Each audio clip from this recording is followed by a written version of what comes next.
What is going on, everybody? It is your boy, the Big Signorelli, aka the Big Sig, back at it again with another banger. We are going to go in hard today with this one right here. Today, we're going to go over an infamous concept in Lacan. Very daunting one. Logical time. We're going to go over the logical time essay. Was written, I think, like in the 1940s. It was given, it says right here in the Crete English translation, Bruce Fink, in March 1945. Very, very, very, very tough concept and essay to follow.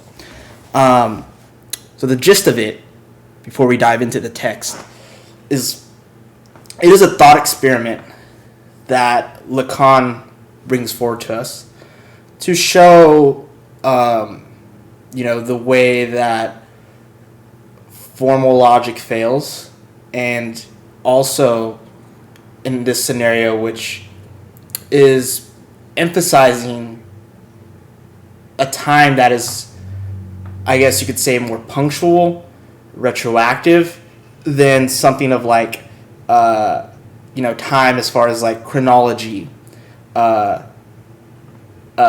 historical sort of time that's based in a progressive linear movement.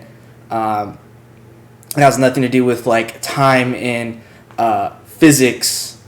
This is something that is radically different. That's based upon what I like to say, like contingent conditions of possibility that are punctual, that mark certain moments.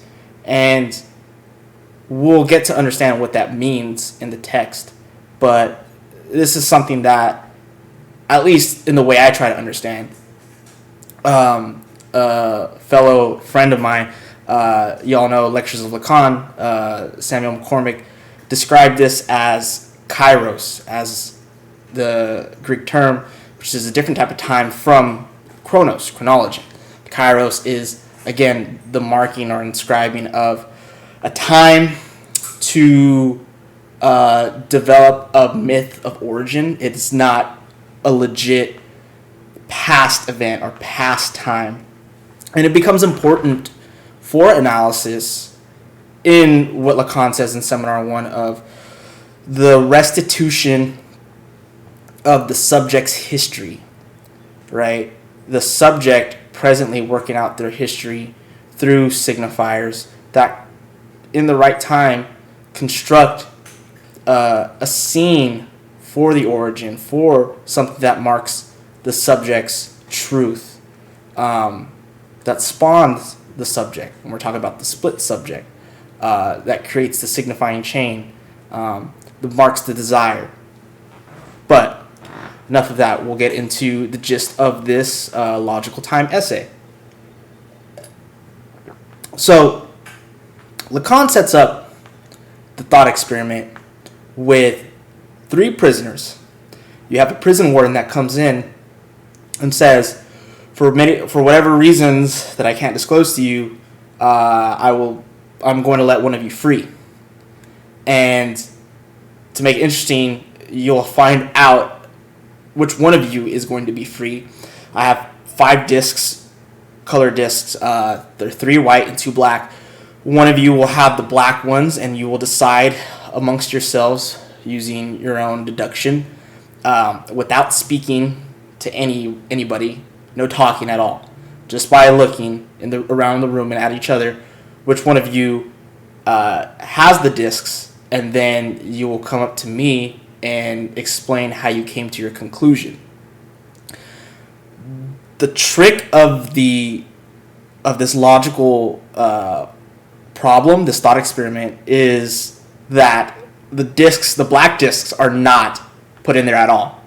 So each prisoner has 3 white discs, but they are duped to believe that there are 5 discs, and one of them has the 2 black, right? And the rest will be white. And so one of the things that helps us understand this, or initial three moments. You have the moment of the glance, in which the prisoners look at each other. Then you have the moment of understanding, to understand your subject position, the prisoner understanding their subject's position. And then the moment of concluding, to conclude and find out that you are the one with the black markers. Now, seems pretty easy, right? But the problem is that there are no black discs. So, an element based off the conditions of the game create a new moment in between the moment of the glance and the moment of understanding. And that is the moment of hesitation. Because you have three prisoners. There are supposed to be 5 black discs. That's the logic, right? One of you is going to have the black discs and be free. So, the prisoner A sees the initial glance of the other, of B, and then of C looking at both of them, and yet they hesitate, they move. And so what happens is because, well, he sees white discs and they look at him and they're anticipating. So he must be the black one. Because if he was white, they would have left already. So that adds in to that, because he's probably thinking like, well, I'm black probably, because if I were white, they'd probably left, but I must be black because they're looking at me and they're hesitating upon each other. I can see that they're wearing white, and I must be black. So this is giving you all the idea of what we're getting into and what we're dealing with, right? Because there's a lot to unpack in this thought experiment. One of the key things to note is that with this logic that's playing out, Lacan calls them sophisms because they're bound to fail because of the failure of formal logic to understand this game, especially when the element of abstracting the black discs out and of hesitation brings about what we'll call temporal hypotheses. I use that term because Bruce Fink in the Reading Seminars 1 and 2 has a really good commentary on this essay, and he marks it perfectly. He really does. And so he has a whole diagram in the section spatial versus temporal, the completion of classical logic, and he'll talk about temporal instances for the time of understanding, or as he calls, the time of comprehending. So you have the instance of the glance, the time for comprehending, and then also the different errors that come in through these different instances of hypotheses. So you get a chain of hypotheses, which almost seem to be like you're going through like these chains of signifiers. So yeah. Anyhow, let us get into it. So right here, I'll read off. It's going to be a little redundant because I already said this. But this is what Lacan has to say. A prison warden summons 3 choice prisoners and announces to them the following. For reasons I need not make known to you now, gentlemen, I must free one of you. In order to decide which, I will entrust the outcome to a test that you will, I hope, agree to undergo. There are 3 of you present. I have here 5 discs differing in color, 3 white and 2 black. Without letting you know which one I will have chosen, I will fasten one of them to each of you between the shoulders outside, and that is your direct visual field. Indirect ways of getting a look at the disc also being excluded by the absence here of any means by which to see your own reflection. Lacan writes, just so complicated, but it's all good. You will then be left at your leisure to consider your companions and their respective discs without being allowed, of course, to communicate among yourselves the results of your inspection. Your own interest would, in any case, prescribe such communication, For the first to able to deduce his own color will be the one to benefit from discharging measures at my disposal. But his conclusion must be found upon logical and not simply probabilistic grounds. Keep this in mind. So it has to be logical. It has to be sound. Like I said, it can't be probabilistic, not like a guesstimation or assumption. Like you have to have something that logically makes sense, and give good reason.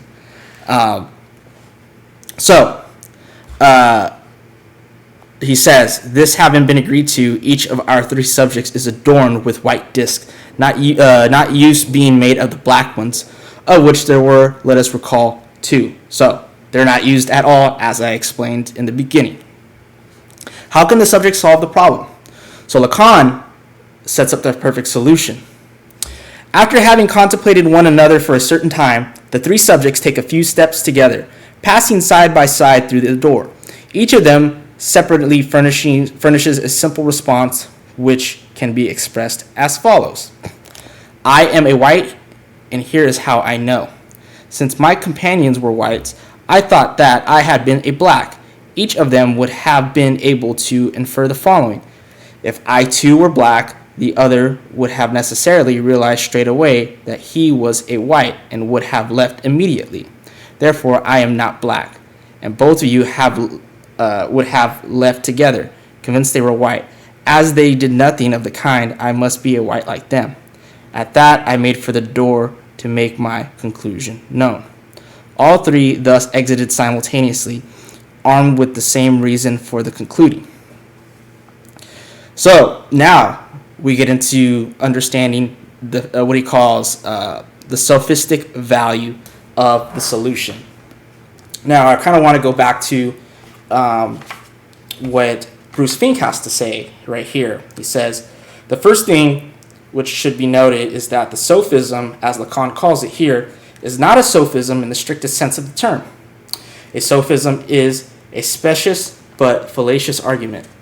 An argument which sounds good and perhaps even seems convincing at first, but which upon closer examination turns out to be invalid. The reasoning in question here is that which leads the three subjects, A, B, and C, to take a few steps together, enabling all of them to pass side by side through the doorway. Lacan is not concerned here with putting his solution to the test in an experimental setting, though he claims to have gleaned something nonetheless from his trials with various groups of appropriately chosen qualified intellectuals. He is only interested in the logical value of the solution presented. His perfect solution is logical, not an empirical hypothesis. The discussion which follows of Lacan's moves in this article become quite technical at a certain point, and certain readers may wish to pass directly to a section below. So I really like what he says in that, because Lacan is interested in the logical value of it. Because you could put this to the experiment and see how different reactions are like, or especially, if you are followers of the Vanishing Mediator channel that I'm a part of, the co-host of with Free Beer Tomorrow. We just did our finale for Seminar 2. And in one of the last lectures, he actually brings this up to a lot of the audience that's attending.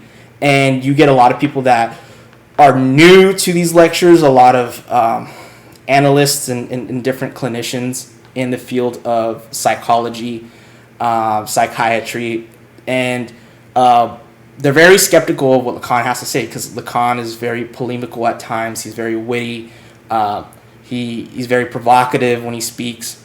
And instead of really getting into a lot of clinical stuff in his early, in most of the seminars, but in the early seminars, the only paperwork he's really dealing with are the essays and texts of Freud. And he'll bring in some remarks regarding poetry. Obviously, one of them is going to be a very famous concept as well, but from Edgar Allan Poe's Purloined Letter, to talk about the movement of the letter and the unconscious and insistence. And this is obviously not at face value, this is not clinical stuff. You're talking about literature. Like, what does this have to do with the unconscious? What does this have to do with, anything that we're supposed to be getting back to in Freud? And in bringing up this essay, a lot of people are like talking back. We're like, what if like, they all rushed the prison warden at the same time? All these different like what ifs. Even thinking about it, talking with Free Bear tomorrow about this on our episode, like questioning of, well, what if someone is more hyper intelligent compared to the others, like is able to like come up with a response? Like these are ways in which we have to add in like certain particular elements within the empirical experimental application of it. But the importance of the form of the thought is based upon the fact that no matter whatever these elements are of the people, intellectual, critical, or whatever, is that it doesn't change the form, which relies on the fact that there are supposed to be 5 discs, but there end up being 3, right? And because of that, the logical structure of the game persists. Because no matter what, if there are not black discs in there, it changes everything. And again, as I mentioned, this moment of hesitation based upon the glance of all 3 participants changes the way they will think and operate. But it's all contained within the rules and logic of the game. There's something that Lacan talks about a lot in Seminar 2 of the symbolic order in the machine. He talks about the odds and evens game, and how like really everything happens not by randomness or a strict determinism, but rather of insistence, or what he'll call chance. And playing the coin toss game, odds and evens, a computer, or what he's talking about, like a certain AI machine that's able to mimic the game in the certain orders and possibilities, sequences of like, getting a heads or tails, or a 1 or 2, positive or negative, whatever form it is that it maintains the rules of insistence and shows how that happens, how these certain whatever you want to call glitches or chances, it's not based upon determinism for an end goal, or based upon just some randomness, like in the way, because like when you think about it, it's like most of our thinking in terms of philosophy and science is based upon like, well, you either have laws that determine everything, and it's progressively going towards a goal, which we could think of literally not just that logical kind of goal that necessarily must happen, key term necessary, but we could see this play out when we think about like history having a teleological goal, a chronos, like an arrow of time that's leading to this direction, or like this random chaos, of entropy, this like Murphy's Law type thing.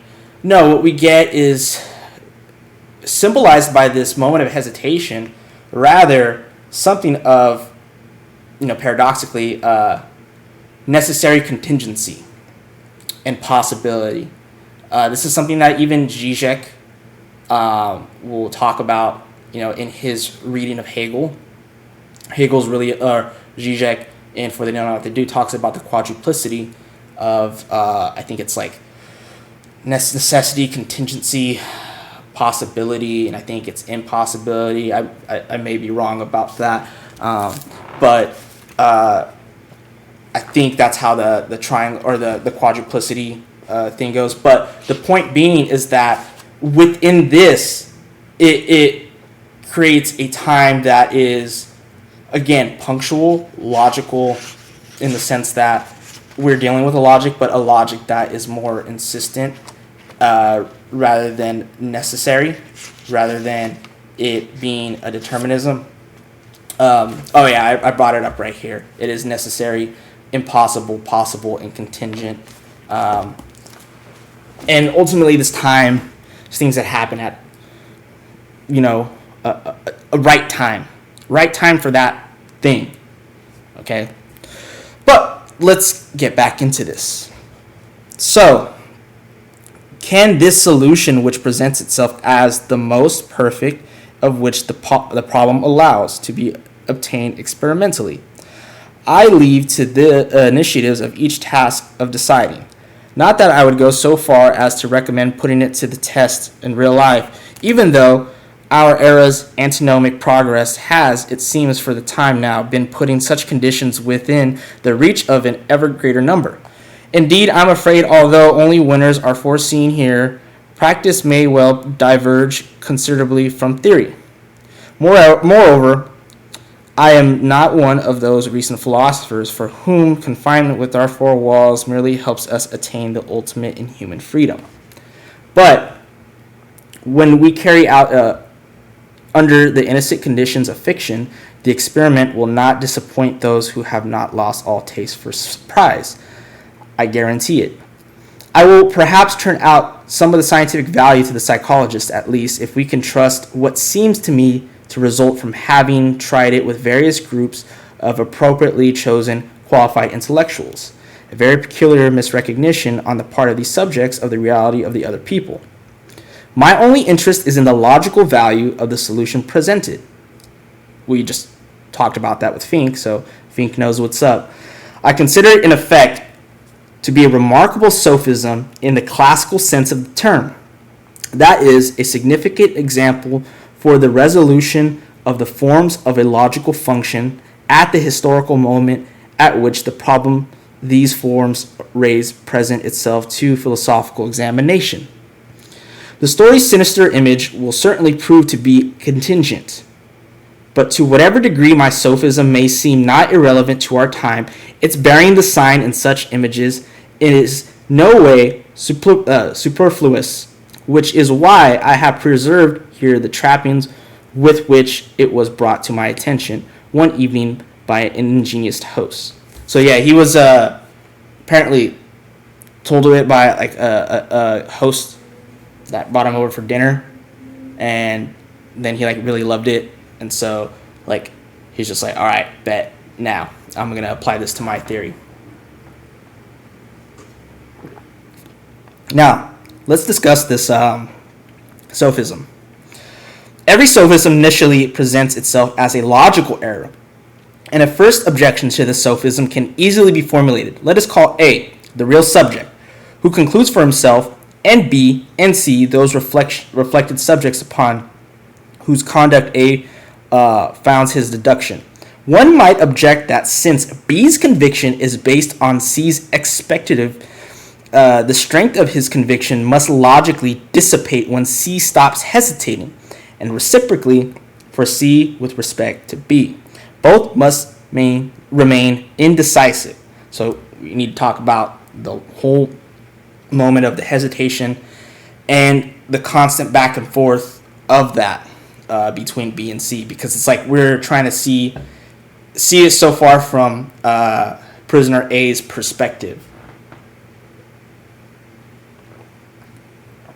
Nonetheless, nothing therefore necessitates their departure in the case that A is a black.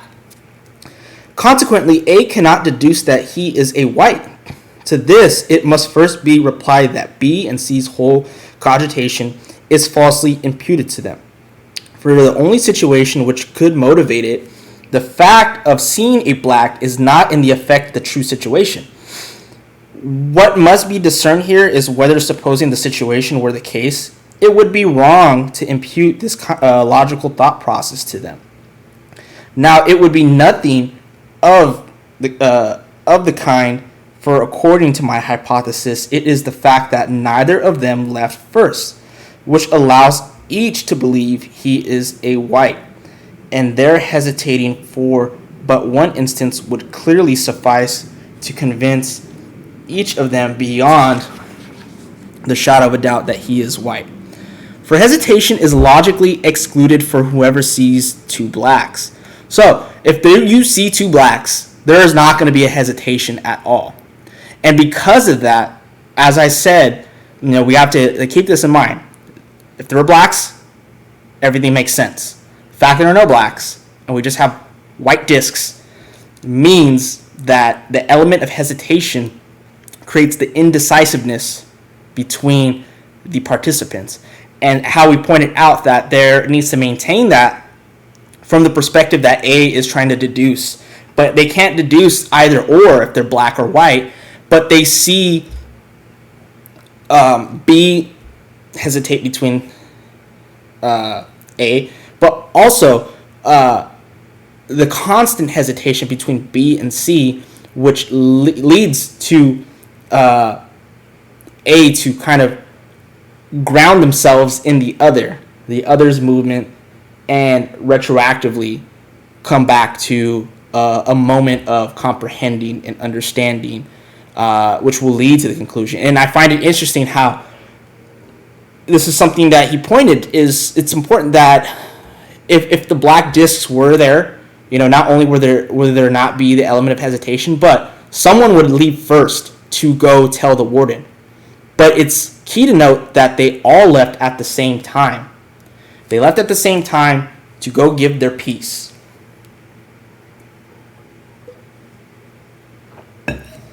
So it's like no matter what, from these different thought scenarios of sophisms and deductions, it's like they both end up leaving at the same time, if I'm not mistaken. But I could be wrong. We'll see. Let's see what Lacan has to say. But the objection presents itself forcibly at the second stage of A's deduction. For if he has legitimately concluded that he is white, positing that he had been black, the others would not have been long in realizing that they were whites and leaving. He must nevertheless abandon his conclusion as soon as he comes to it. For the moment at which he is stirred into action by his conclusion, he sees the others setting off with him. Before responding to this objection, let me carefully lay out anew the logical terms of the problems. A designates each of the subjects insofar as he himself is in the hot seat and resolves or fails to resolve to conclude about his own case. B and C are the other two insofar as they are objects of A's reasoning. But while A can correctly impute to the others a thought process which is in fact false, as I have just shown, he can nevertheless only take into account their real behavior. If A, seeing B and C set off with him, wonders again whether they have not in fact seen that he is black, it suffices for him to stop and newly pose the question in order to answer it. For he sees that they too stop, since each of them is really in the same situation as him. Or more aptly stated, is A insofar as he is real, that is, insofar as he fails or he resolves or fails to resolve to conclude about himself, each encounter the same doubt at the same moment as him. Regardless of this reasoning, A now imputes to B and C, he will legitimately conclude again that he is white, for he posits anew that had he been a black, B and C would have had to continue, or to have very the least acknowledged their hesitation, which concurs with the preceding argument, here supported by the facts, that makes them wonder whether they are not blacks themselves. He posits that they would have to set off again before him. It is the fact that he is black that gives their very hesitation its definite import, allowing them to conclude that they are whites. It is because they seeing that he is in fact white, do nothing of the kind, that he himself takes the initiative, which is to say that they all head for the door together to declare that they are whites. But one can still object that, having removed in this way the obstacle, we have not for all that refuted the logical objections. For the same objection turns up with the reiteration of the movement, reproducing in each of the subjects the very same doubt and arrest. So, like, it doesn't matter for Lacan the outcome of, like, really who has the right color. It's all about the movement of these conditions which creates the deduction.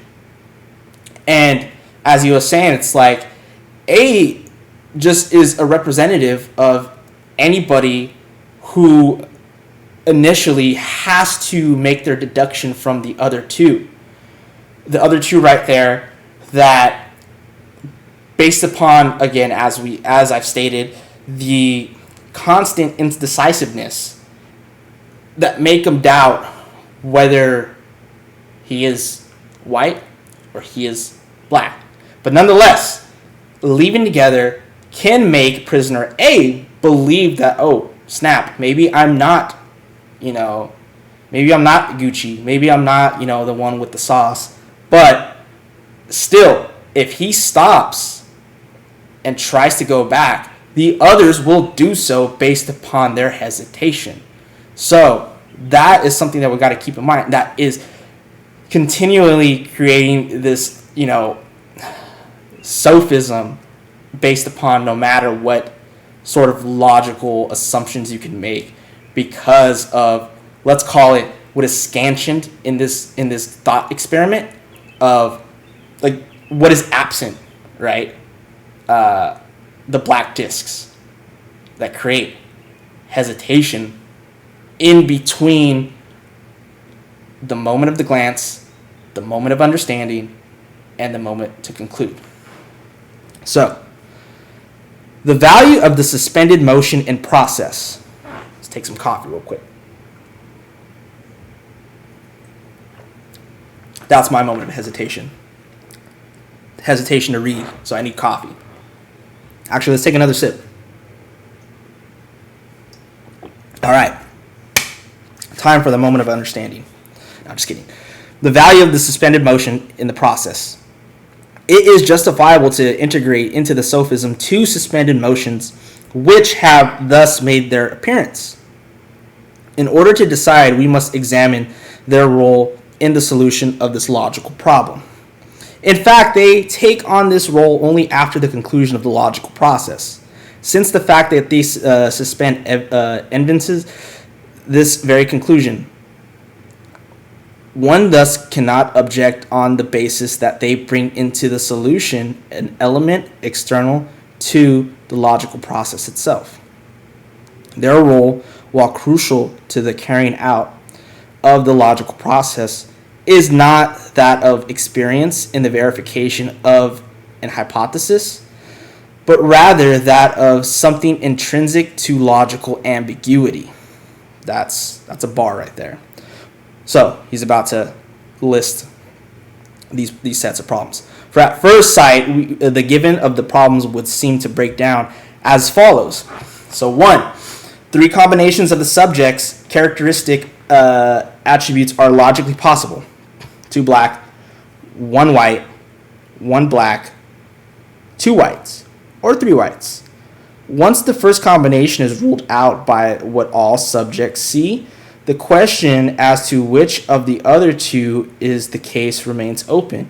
Its answer derives from the experimental data provided by the subjected motions which amount to signals by which subjects communicate to each other in modes determined by the conditions of the test. What they are forbidden to exchange in an intentional mode, namely what each sees of the other's attributes. But this is not all the case. It's not at all the case. It would give the logical process a spatialized conception, the spatialized conception that turns up every time the logical process appears to be erroneous. And that constitutes the only objection to the solubility of the problem.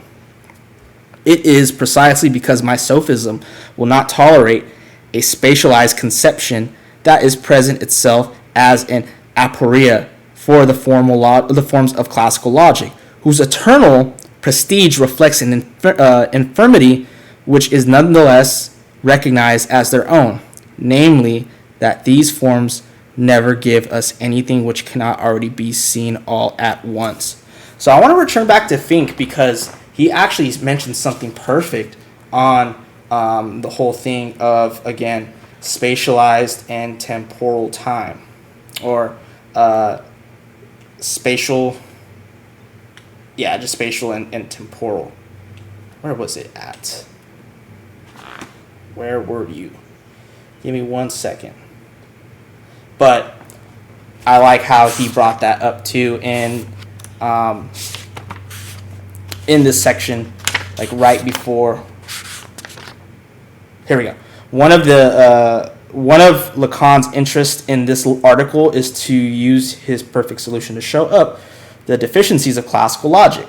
Again, Fink, from reading seminars 1 and 2, The Return to Freud, edited by Jacques Lacan, and we got Fink and a couple other people. I highly recommend this one. It's really good to help you understand the first 2 seminars and just early Lacan in general.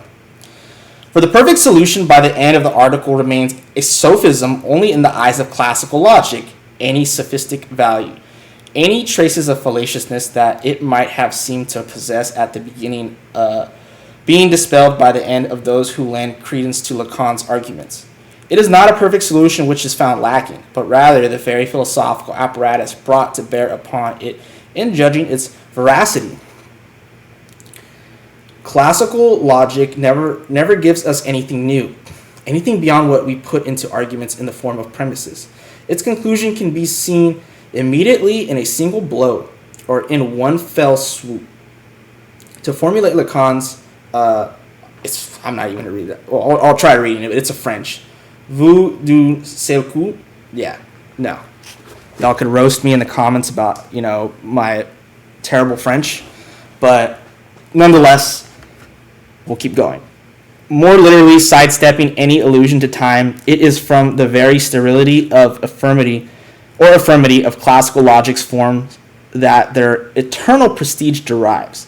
Like Lacan's contradictor in the footnote appended to the above passage, classical logic doesn't wait around for development, preferring to take it all with a single glance.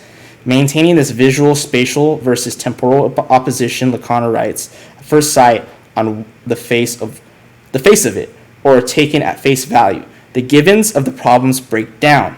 As a logical possibility of 3 combinations, one immediately ruled out by what everyone sees, that of 2 blacks and 1 white. The choice between the remaining 2 being made on the basis of a signal constituted by the experiential given of the suspended motion. The signal here is something of a definite spatial component, the displacement of a person or persons, a movement across a room. It is something available to the sight of function as a transparent sign, similar to the moves executed by bees in what has come to be known as wagging dance, forms which indicate the direction and distance to newfound nectar. Lacan, in discussing these forms in Function and Field, which is another essay, a really good one, we'll probably go over that relatively soon because that's one of my favorite early Lacan essays. And like this one, it's one that really talks about how for him structural linguistics is important and something that's going to strengthen the theoretical contributions of Freud and get rid of this like revisionism and over-biologizing developmentalist ideology in eco-psychology, various appropriations of Freud, and object relations, etc. But without getting too sidetracked by that, as Bruce Fink continues, he says, referring to this essay, refers to them as constituting a code, a system of signaling. So we got a system of signaling from what he calls the wagging dance, very similar to the wagging dance, in these sort of signs or signals that's going on. And we could probably see that in the spatialized sense of the instances of the glance, the hesitations, it seems like, the constant back and forth that the subject A sees through B and C, that continue to create a more temporal hypotheses that are dictated by these conditions. When the formal logic of this game break down because of the lack of the black discs, as we gotta continue to remind ourselves, like, keep constantly thinking about what structures this game, and that inevitably, like, all these different conclusions lead to a sort of sophism. But what we're trying to get at is that because you have all these different sorts of conditions that happen within the hesitation, that you start to think of different scenarios in which you're trying to predict the outcome. So, as Fink says, in this at first sight breakdown of the givens of the problem, the experiential given of a fit and start movement would be read as signals to which but one meaning would correspond. And such signals could only represent what can be seen or localized. And so he then says, but the signifiers gives voice here to what is unheard, silence, inaction, pause. It reveals, it brings to light what is unseen. And what is unseen? But the black discs. So, let's get back to this. All right. So, we were still listing the suspended motions, right? We had listed the first one, which is dealing with the combination of the subjects and the different colors of the black and whites. So we have 2 black, 1 white, 1 black, 2 whites, and then all 3 whites. And then getting into like the more experiential data that provides the suspended motion. So dealing with the spatialized stuff, we're talking about like those signals, like of the glance, gestures of looking at each other, of hesitation, of movement, all these different things in the room, right? And so it is in complete opposition to this. The coming into play as signifiers of the phenomenon here contests makes the temporal, not spatial structure of the logical process prevail. What the suspended motions disclose is not what the subject sees, but rather what they have found out positively about what they do not see, the appearance of black discs. The absence of the discs is something that creates signification and guides this suspended motion, this different ways of formulating an understanding. So, what constitutes these suspended motions as signifying is not their direction, but rather their interruption. Their crucial value is not that of a binary choice between 2 inertly juxtaposed combinations, rendered incomplete by the visual exclusion of the third combination, but rather of a verificatory movement instituted by a logical process in which a subject transforms the 3 possible combinations into 3 times a possibility. This is also why, while a single signal should suffice for the sole choice imposed by the first erroneous interpretations, 2 scansions are necessary to verify the 2 laps implied by the second and only valid interpretation. Far from being experiential data external to the logical process, the suspended motions are so necessary to it that only experience can make the logical process lack here the synchronicity implied by the suspended motions as produced by a purely logical subject. Only experience can make their functions in the verification process founder. The suspended motions represent nothing, in effect, but levels of degradation whose necessity brings out the increasing order of temporal instances that are registered within the logical process. so as to be integrated into its conclusion. This can be seen in the logical determination of the interruptions they constitute. This determination, whether these logicians' objections or subjects' doubt, revealing itself at each moment as the subjective unfolding of a temporal instance, or more aptly, stately and slipping away of the subjects within a formal exigency. Now that's a lot. I'm not going to stunt. That's a lot. But I get what he's trying to say when we talk about these suspended motions in temporal instances as with the help of Fink. It's like, well, again, we're dealing with logical time. At these right moments, certain chains of signifiers and understanding come about to create, obviously, the conclusion of the subject's position in relation to these other subjects. And as we were going back, to talk about the instance of, in the perfect solution, the subject walks out and the other two walk with him, right? And so when we look at the fact that, well, if prisoner A were to see this, he'd probably doubt and then turn back. But if the other two also turn back because they're still hesitant on whether or not that they are the subject, well, then we get suspended motion and we start to go into reflecting on whether or not we are the subject again, and formulate new understandings based upon not like whatever the logic is and whatever the what he says experiential data gives within this logical process.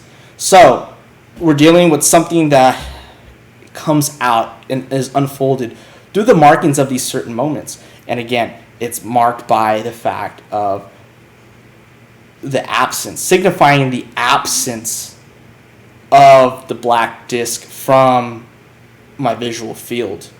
Because I can't deduce, I can't even see where mine are. They could see too, but I don't know what they know. Only by deducing the movements between B and C and the anticipation that comes from my movements, and vice versa, we could say. But this is what we have to keep in mind. Like, this is where the time comes in. This time that again, kairos, that marking, that point of an event based upon these contingencies, not by a necessity, not by a telos, but by a sort of insistence that comes about from a conditions of possibility. In the marking of these moments, this is the movement of signifiers that create a sort of what Derek Hook calls pressurized time. There is a lot involved in anticipation, again, the glance and the hesitation, but it's temporal, and at the same time, it's contingent to just moments, specific moments that are punctual. So, now we get into this section called the modulation of time in the sophism's movement, the instance of the glance, the time for comprehending, and the moment of concluding. Or like I said earlier, the instance of the glance, the time for understanding, the mode of concluding. Zizek says this in For They Know Not What They Do. But same. One can isolate in the sophisms three evidential moments whose logical values prove to be different and of increasing order. To lay out the chronological successions of the three moments would amount once again to spatializing them through a formalism, which tends to reduce discourse to an alignment of signs, to show that the instances of time present itself in a different mode, and each of these moments would be to preserve their hierarchy, revealing therein a tonal discontinuity that is essential to their value. To but to discern in the temporal and modulation the very function by which each of these moments in its passage to the next is reabsorbed therein. The last moment which absorbs them alone remaining would be to reconstruct their real succession and truly understand the genesis in the logical moment. That is what I will attempt, starting from as a rigorous a formulation as possible of these evidential movements. So now we're getting into these movements. One, being opposite two blacks, one knows that one is white. And then the other one is where I black the two whites that I see would waste no time realizing that they are whites. And then 3, I hasten to declare myself a white so that these whites, whom I consider in this way, do not precede me in recognizing themselves for what they are. So now we're getting into these movements of the sophisms. We have here a logical conclusion. So this is the first one. We have here a logical exclusion. Sorry, I said conclusion, Freudian slip, which gives the moment its basis. The fact that this logical exclusion is anterior to the movement, that is, that we can assume it to be clear to the subjects with the givens of the problems, givens which forbid a combination involving three blacks as independent of the dramatic contingency isolating the preambular statement of these givens. Don't you love how Lacan writes? Like, it's just so great. Expressing in it the forms two blacks, one white, we see the instantaneousness of its evidence, its fulguration time, so to speak, being equal to 0. But its formulation at the outset is already modulated by the subjectivization, albeit impersonal, which takes form here in the one knows that, ... and by the conjunction of propositions which constitutes less a formal hypothesis than a still indeterminate matrix of such hypothesis. We can put it to the following consequential form designated by linguists with the terms protastis and apodosis. Being only then does one know that one is.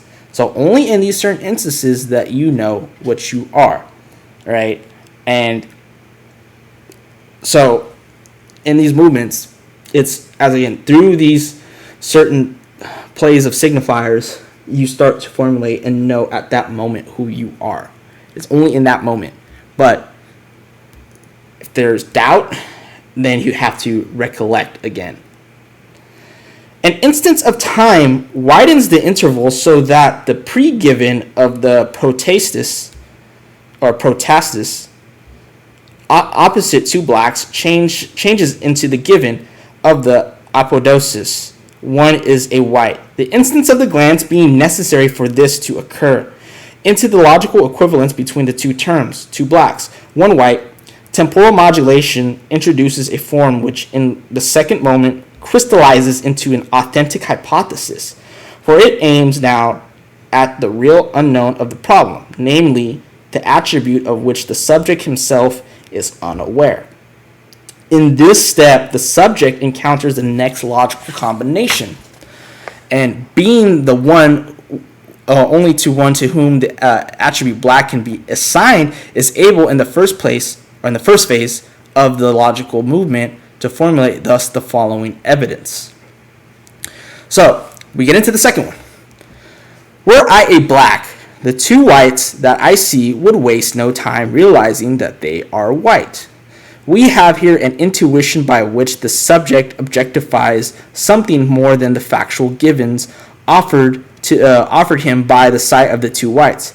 A certain time is defined in the two senses of taking one meaning and finding its limits by its ends, an end that is at once goal and term.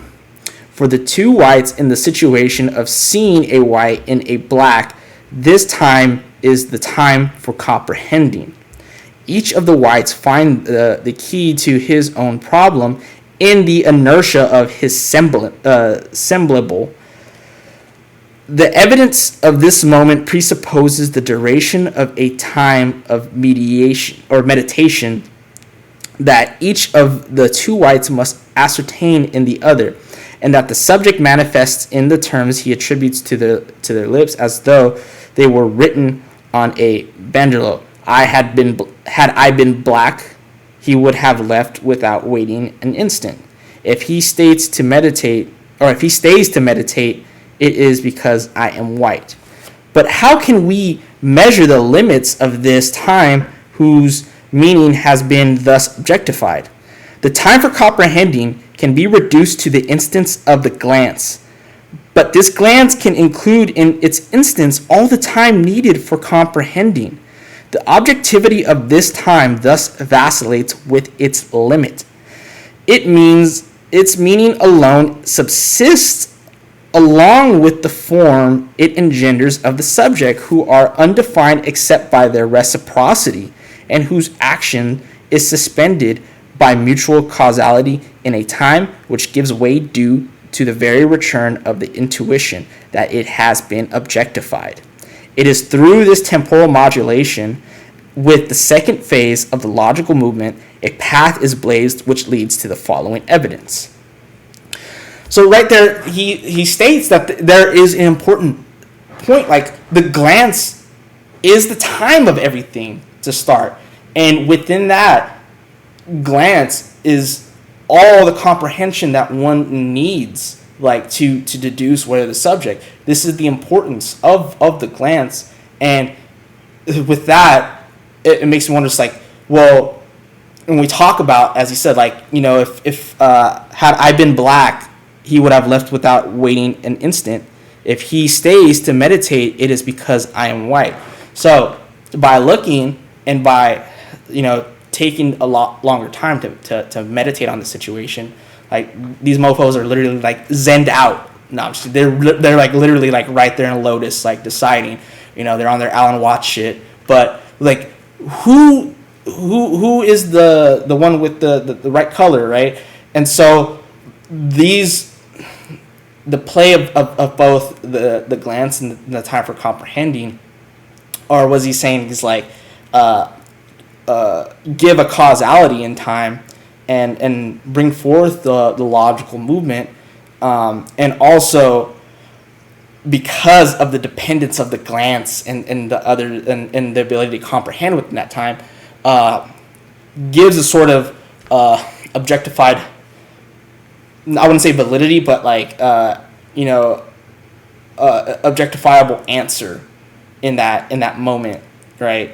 And so now we'll get into the third movement, which is I hasten to declare myself a white so that these whites whom I consider in this way do not precede me in recognizing themselves for what they are. We have here the assertion about oneself through which the subject concludes the logical movement in making that judgment. The very return of the movement of comprehending before which the temporal instances that objectively sustain it has vacillated continues on the subject in reflection. This instance reemerges for him there in the subjective mode of a time of lagging behind the others in that very moment, logically presenting itself as the urgency of the moment of concluding. More strictly speaking, its evidence is revealed in a subjective penumbra as growing illumination of a fringe at the edge of the eclipse that the objectivity of the time for understanding, or the time for comprehending, but understanding, undergoes due to reflection. It seems to the subject that the time required for these two white discs to understand the situation in which they are faced with the white and the black does not logically differ from the time it took him to understand it himself, since this situation is merely his own hypothesis. But if the hypothesis is correct, if, that is, the two whites actually see a black, they do not have to make an assumption about it, and will thus precede him by the beat. He misses in having to formulate this very hypothesis. It is thus the moment of concluding that he is a white. Should he allow himself to be beaten to this conclusion by his semblables, he will no longer be able to determine whether he is a black or not. Having surpassed the time for comprehending the moment of concluding, it is the moment of concluding the time for comprehending. Otherwise, this time would lose its meaning. So I want to read that again, because that's a bar right there. Having surpassed the time for comprehending the moment of concluding, it is the moment of concluding the time for comprehending. So pretty much saying like, all right, I've comprehended enough. I am now concluding my subjective position. Otherwise, this time will lose their meaning. It is thus not because of some dramatic contingency, the seriousness of the stakes, or the competitiveness of the game that time presses. It is owing to the urgency of the logical movement that the subject precipitates both his judgment and his departure, precipitating in the etymological sense of the verb, headlong. Establishing the modulating with the temporal tension is reversed in a move to action, manifesting to the others that the subject has concluded. But let us stop at this point at which the subject arrives in his assertion at a truth that will be submitted to the test of doubt, but that he will be incapable of verifying unless he first attains it as a certainty. Temporal tension culminates here, as we already know. It is the sequential step of its release that will stand the test of its logical necessity. What is the logical value of the conclusive assertion? That is what I shall now try to bring out in the logical movement in the conclusive assertion is verified. I really like what he said right there about the fact that it's like it's not about a dramatic contingency, a press for time based upon like the game, or like competitiveness, like which is urgent. It's really the time it takes to really comprehend what is going on is what is moving, and how you do that is based upon the signifiers that are there, and the signals for you to create that hypothesis within each moment, right? Again, all these things that like, and you can see it now when talking about Seminar 2 version of logical time. It's in the lecture entitled like where is language, where is speech? Like all these different clinicians are like, talking about like different variables of like the game and like an empirical understanding. But it's like, no, like what happens in the form of this game, the logic is based upon, again, what I said earlier. It's like these discs are taken out. Then you have the moments of understanding, the moment of the glance, the hesitation, the moment of understanding, and the moment to conclude. And these are all logical processes and unfoldments based upon what he calls the modulation, right? The modulation happens insofar as there's a glance, and these signifiers are based upon the process of comprehending. And the initial signifier is the absence of the black discs within the three subjects. But yet you have to also account for the fact that you have no way to deduce if you're the white or black one initially. You only could go by B or C in the movement and retroactively come back. And the pressurized time, the modulation, is all determined through the signifiers, the hypotheses that come from the meditation, and then you conclude. That is what is going on. That is the logical time, it seems like. So now let's get into this other section.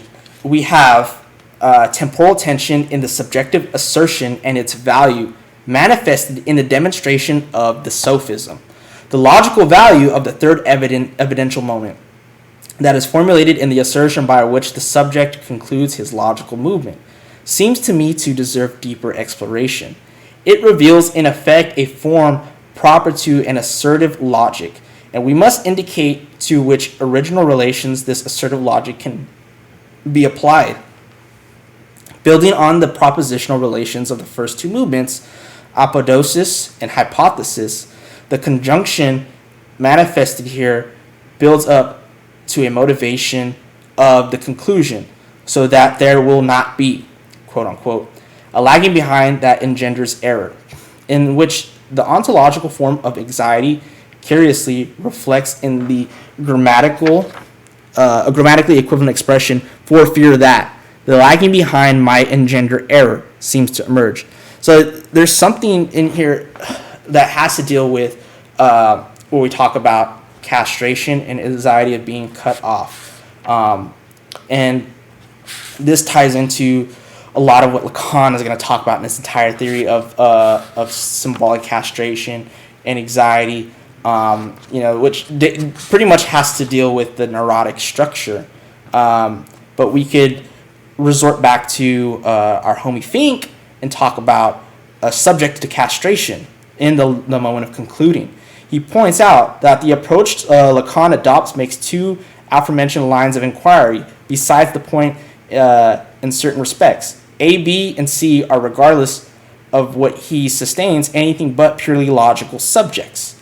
In Lacan's scheme of things, the sudden realization of the mistakes, A's realization that B and C haven't had to make the same hypothesis as him, are thus a step ahead, throws A into a sort of panic.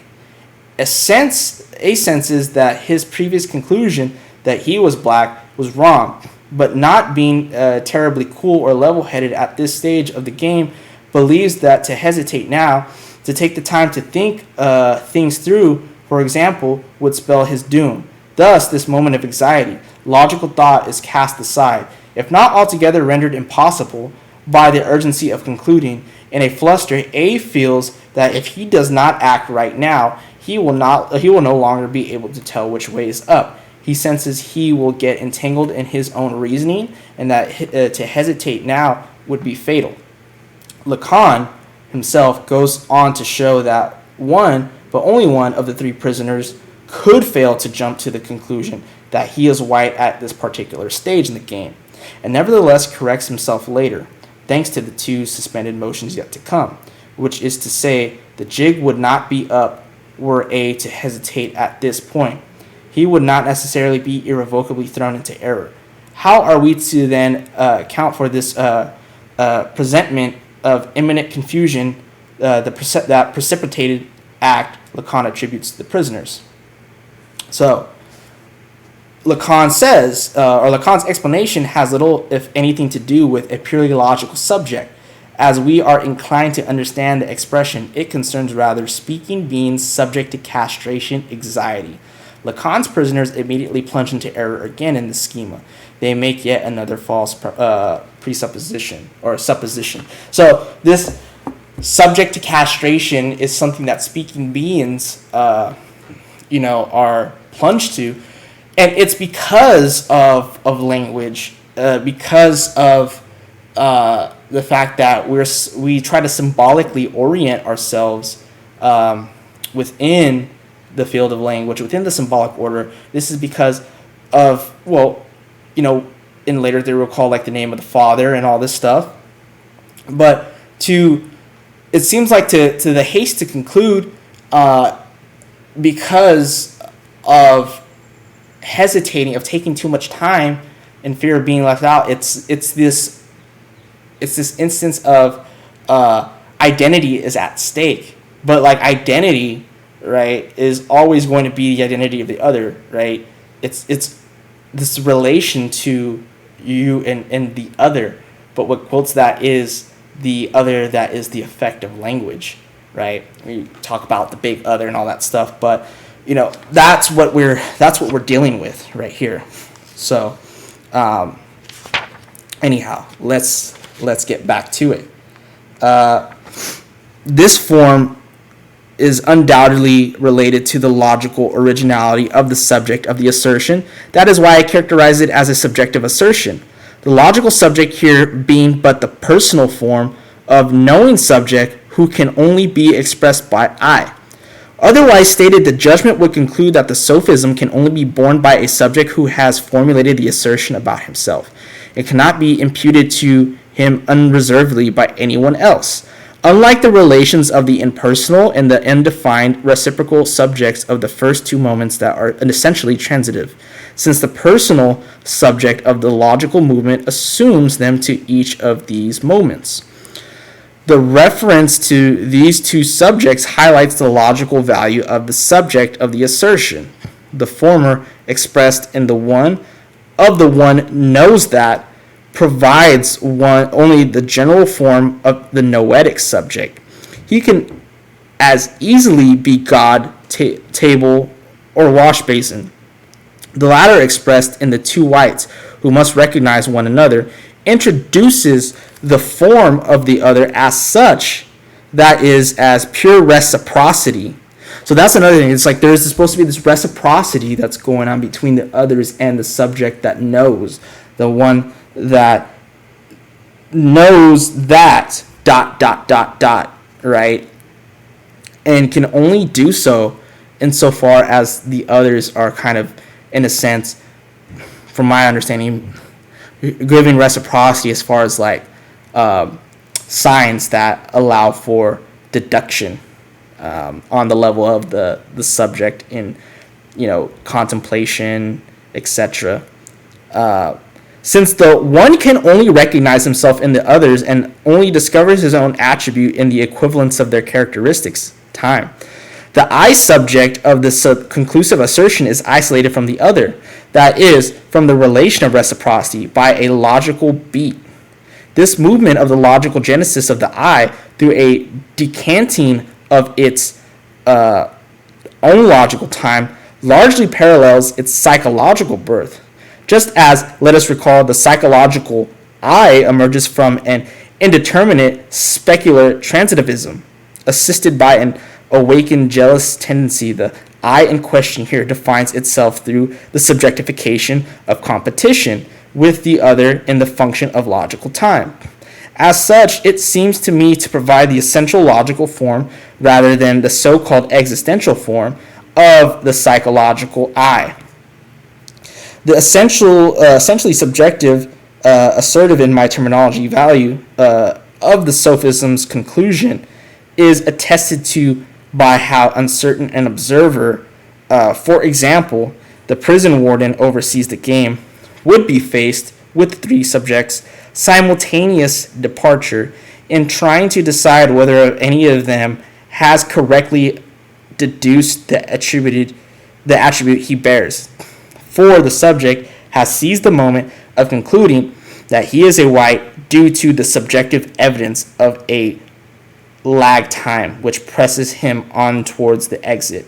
But even if he has not seized it, the objective evidence constituted by the others' departures leads him to act no differently. He leaves in step with them, convinced, however, that he is all black. All the observers can foresee is that if one of the three declares upon questioning that he is a black, having hasted to follow the other two, he will be the only one to do so in these terms. The assertive judgment finally manifests itself here in an act. Modern thought has shown that every judgment is essentially an act.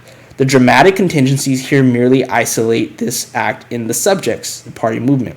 So it also makes me think too about what we were saying earlier, that in the beginning, the warden said something about how your conclusion has to come from a logical form and a logical thought process.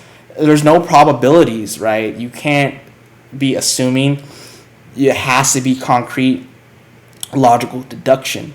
And so there's also that fear too of that, it seems like, in the lagging, in taking more time and hesitating and doubting. So you have that, as well as this need to constantly affirm who you are and how you know it, in relation to, like, well, concluding that you're black or concluding that you're white. B and C are moving alongside you, and even if you stop to hesitate, ironically, they stop to hesitate, even though there's the fear that they're going to keep moving forward and you're lagging behind. But really, they're still dependent on you. So there is, again, like as he was saying, that sort of as I contemplate my identity and affirm myself, like it has to be based upon the reciprocity of the other. So that's pretty interesting to point out. Where were we? Okay, so one could imagine the other's means of expression for this act of concluding. What makes this act so remarkable in the subject's assertion demonstrates by the sophism is that it anticipates its own certainty, owing to the temporal tension with which it is subjectively charged. And that, based on this very anticipation, its certainty, is verified in a logical precipitation that is determined by discharge of tension, so that in the end the conclusion is no longer grounded on anything but completely objectified temporal instances, and the assertion is desubjectified to the utmost, as it demonstrates by what follows. First of all, we witness the reappearance of the objective time of the initial intuition of the movement, which, as though sucked up between the instances, its beginning and the haste of its end, had seemed to burst like a bubble, owing to the force of doubt, which exfoliates the subjective certainty of that moment of concluding. Objective time condenses here like a nucleus in the interval of the first suspended motion, and manifests to the subject its limits in the time for comprehending. That for the two others, the instance of the glance has passed, and that moment of concluding has returned. While doubt has since Descartes' time been integrated into the value of judgment, it should certainly be noted that for the form of assertion studied here, the latter's value depends less upon the doubt which suspends the assertion than on the anticipated certainty which first introduced. So that's pretty interesting what he says right here. Really, it's not the doubt, but rather, anticipated certainty, because we're talking about not only a logical time, but also the anticipation within these signs to gain certainty, which of course is going to be objectified, but also it's a certainty that brings subjective truth about the subject's position. And when we're talking about the subjective, it has nothing to do with like this inner world or like a subjectivism in philosophy. The subject is someone that is subjectivized and manifested through, in this instance, through the positions of the game and affirming one's own identity. But the reality is that it's through the other, right?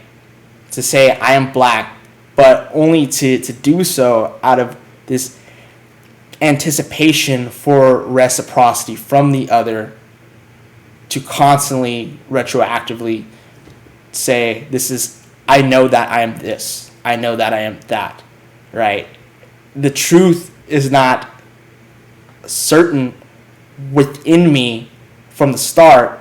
It needs the whole instance of the glance and however time I need to comprehend to do so. But of course, like we said, hesitation comes in because it's like, they're waiting for me to move, and even if I doubt what I am, the anticipation of certainty still comes in, right, to be able to negate that doubt. Again, it's all starting to come to full circle to understand what Lacan is getting at in this logical thought experiment of the truth of the subject that becomes objectified through the process of the game, but insofar as B and C have a sort of reciprocal, what did we call it, wagging dance, to constantly bring forth that time and ultimately the time to conclude. But in order to understand the function of this doubt for the subject of the assertion, let us consider that objective value of the first suspension for the observer, whose attention we have already drawn to the subject's overall motion. Although it may have been impossible up until this point to judge what any of them had concluded, we find that each of them manifests uncertainty about his conclusion. But we'll have it confirmed without fail if it was correct, rectified, perhaps if it was erroneous. Indeed, if any of them is subjectively able to make the first move, but then stops, it is because he begins to doubt whether he has really grasped the moment of concluding that he is a white, but he will immediately grasp it anew since he has already experienced it subjectively. This is where we're getting at. It's like no matter what, like he's gonna experience it subjectively. That anticipation in this movement will constantly overcome the doubt. But again, it's with the other. If, on the contrary, he let others precede him, and in so doing convince him that he is a black, he cannot doubt whether he has grasped the moment of concluding precisely, because he is not the subject. Has not subjectively appropriated it, and in effect, he can even find in the others new initiative logical confirmations of his belief that he differs from them. If he stops, it is because he subordinates his own conclusion so thoroughly to that which manifests the other's conclusion that he immediately suspends his own when they seem to suspend theirs.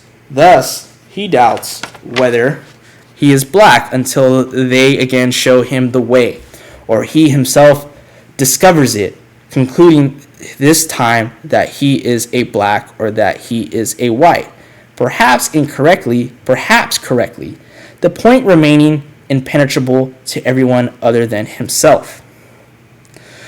But the logical descent continues on towards the second temporal suspension, each of the subjects having reappropriated the subjective certainty of the moment of concluding.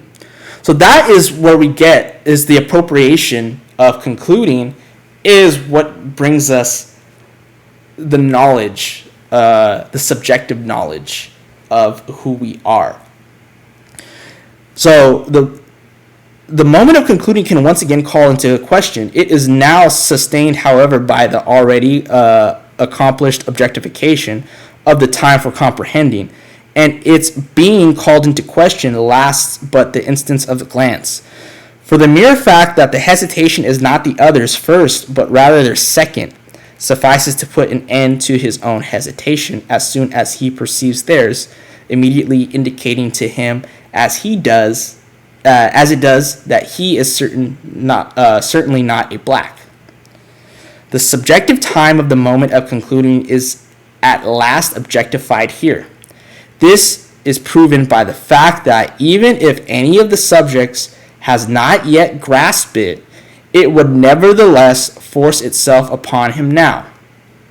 For this subject would have concluded the first scansion by following the two others, convinced thereby that he was a black, would now, because of the present second scansion, be constrained to reverse his judgment.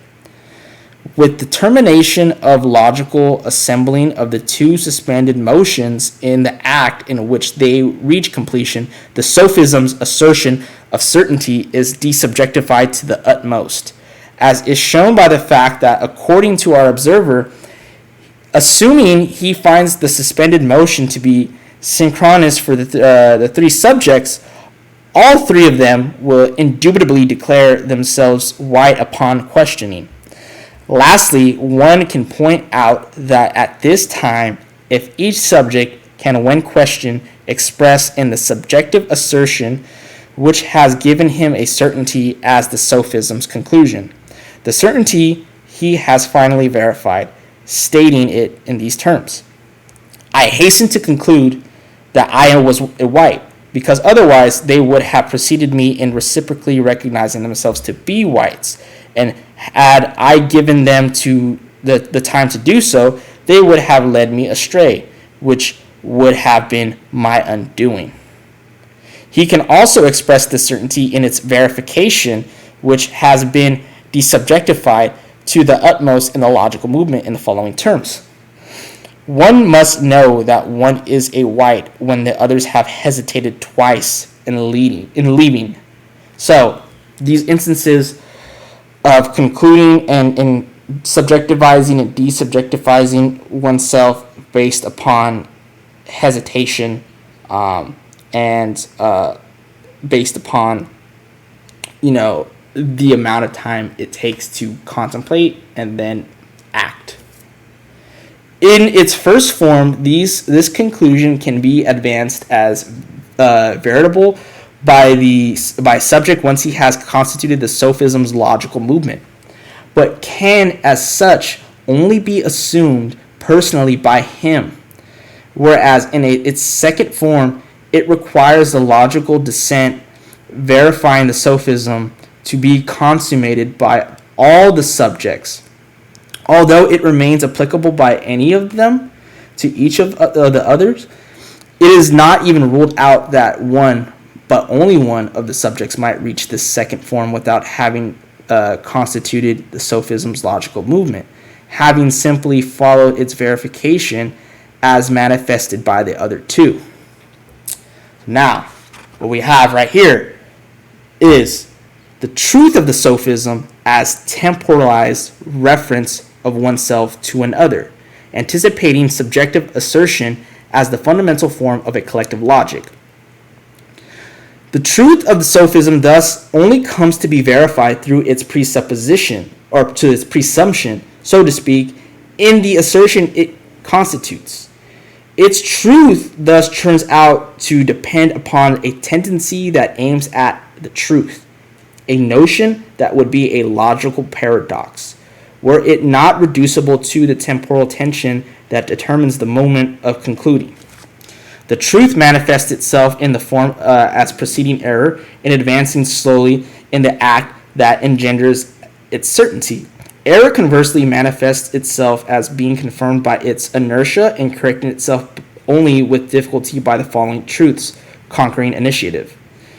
But to what sort of relation does such a logical form correspond? To a form of objectification engendered by the logical form in its movement, namely the reference of an I to the common measure of the reciprocal subject, or otherwise stated, of others as such, that is, insofar as they are others for one another. So it's not just that they're an other for me, I'm an other as well, and we have in these movements a logic that's coming about again through the glance and the moment of comprehending, which then objectifies the time and the hesitation, and there I could subjectifies or desubjectifies comprehending, and it seems as though we're getting at this thing that I emphasized in the beginning of Nitroglycite, constantly going back and reworking, even again when there's doubt. And it's only insofar as they're an other for me, right? But I have to be, in a sense, an other for them, right? It's not this purely, it's I, myself, and then there's other people. What Lacan is trying to show is that this sort of logic brings about the conditions of subjectivization based upon, again, what we've been saying, like these moments, these instances, not only have a logic to them, but like the signifiers that create language, that create a way of inferring, deducing, to maintain a symbolic, a mastery of one's symbolic position. That mastery is certainty, but this certainty, which is subjectivized, can only do so based upon the conditions of reciprocity from the others.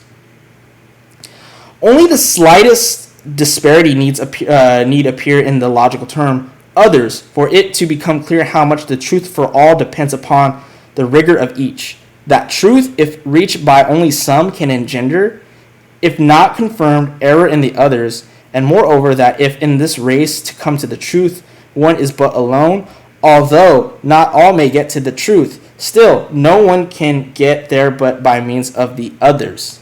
So it's like, even like if I have to have the truth of myself, like, it appears to be a competitive rat race or whatever, but really it's just like the dependency upon one another to get to the end. Am I really the free subject, or am I really just like enslaved in the other? And this is where I think we get into something, like the desire is the desire of the other, right? It's that like we are bound toward others. The other has our freedom. Our knowledge comes from their knowing their desire, knowing their movement, right? And Lacan is, you got to understand, this is like an early essay. So it's like Lacan developing ways to understand the symbolic order, which will come later on in his theory of language, and get away from a sort of imaginary understanding that he had when he first started. And that's not to say that he was like stuck in the imaginary. He's seen the deadlocks and blind alleys of having an imaginary relation in psychoanalysis as the form of the cure. Language and the symbolic order is important to him, but he's constantly working out until we finally get to understand Lacan of the signifier, and of course Lacan of the real, right? But right here, he's showing us, like, within this game, like, the importance of not only the logical, but like the sort of structural determination of the one's symbolic placement, one's subjectivization, because that's where we are. He's not worried about these like ego in the way that other people are. He's worried about the subject, and not only subjectivization. He talks about castration anxiety, right? So we could allude to something that's happening, something about being cut off. But the point is that, like, in order to be into language in the symbolic order, you are already castrated. You're or as we could call alienation, separation from what? Well, from an enjoyment that you never had, jouissance of, it's only retroactive that you think that one time you had, this complete jouissance, but now you don't have it anymore. You're initiated into the symbolic order by the know of the Father, which is the name of the Father. And so trying to get that, but also trying to assimilate yourself and have certainty of yourself, is always this like movement of the moment of understanding, the moment of concluding. But we're talking about the glance in this game, but it's like, well, you always have the gaze of the other, not like a physical person, but we can see it as the internalized other, the big other, the affective language, the superego, right? It doesn't have to be a physical eyes looking at you. And this is his whole point that he gets in about like the gaze and objet. Like, we're retroactively certain this in. I'm doing so into understanding these texts, this essay in a different manner. But we could see what's being formulated in his notion of others and subjectivity's relation to the other. So right here he says, these forms assuredly find easy applications in bridge, table, and diplomatic strategy, not to mention in the handling of complex in psychoanalytic practice. We talk about the Oedipus complex, and that's where castration, anxiety comes in. Here, however, I would like to indicate their contribution to the logical notion of collectivity. He then says, tres fastitium collegium, as the adage goes, and the collectivity is already integrally represented in the form of a sophism, since the collectivity is defined as a group formed by the reciprocal relations of a definite number of individuals, unlike the generality, which is defined as a class abstractly including an indefinite number of individuals. But it suffices to extend the sophism's proof by recurrence to see that it can be logically applied to an unlimited number of subjects, it being stipulated that the negative attribute can only appear in a number equal to the number of subjects minus 1. But temporal objectification is more difficult to conceptualize as the collectivity grows, seeming to pose an obstacle to a collective logic with which one could complete classical logic. I will nevertheless show what such a logic would have to furnish faced with the inadequacy one senses in an assertion such as "I am a man," couched in whatever form of classical logic and derived as the conclusion from whatever premise one likes. For example, man is a rational animal. This assertion assuredly appears closer to its truth value when presented as the conclusion of the form here demonstrated of anticipating subjective assertion. 1. A man knows what is not a man. 2. Men recognize themselves amongst other men. Or men recognize themselves amongst themselves as men. I declare myself to be a man for fear of being convinced by men that I am not a man.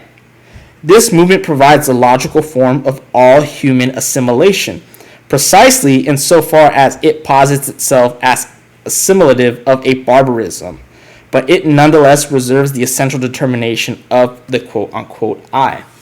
And so right here we could see the sort of influence of Kojève in the master-slave dialectic, because what holds them together is this sort of symbolic pact and the rivalry of recognition from one self-consciousness to the other.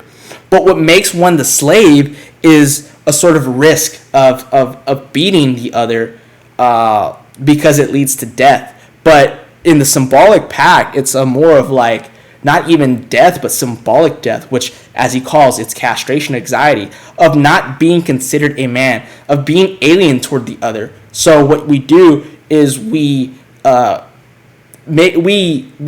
give up and surrender and become in symbolic servitude for the other and gain the knowledge of desire to be considered man among other men. And when we're using it like not in a gendered way, we're just talking like as man, as human. And so this is what he's showing, and it sort of displaces the sort of man as a rational animal in the sense of like the enlightenment of just like having the sort of faculties and reason like to say that, oh, this is who I am in and of itself, like like an Ayn Rand bro would try to posit like some ethical egoism in which I only rely on myself. It's like, no, you actually, even to say that, like, it's because you have language, and this language is bestowed upon us through the other, right?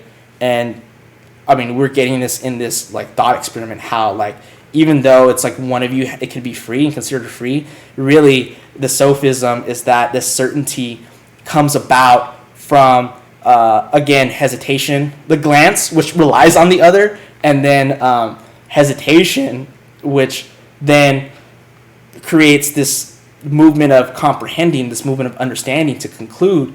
And even if you doubt your conclusion, it desubjectivizes it, but only to resort back to recollecting by the reciprocity of the other, by the other's gestures, by the signs of who you are. Are you the black, or are you the white one? Based upon, again, their movements, their hesitations.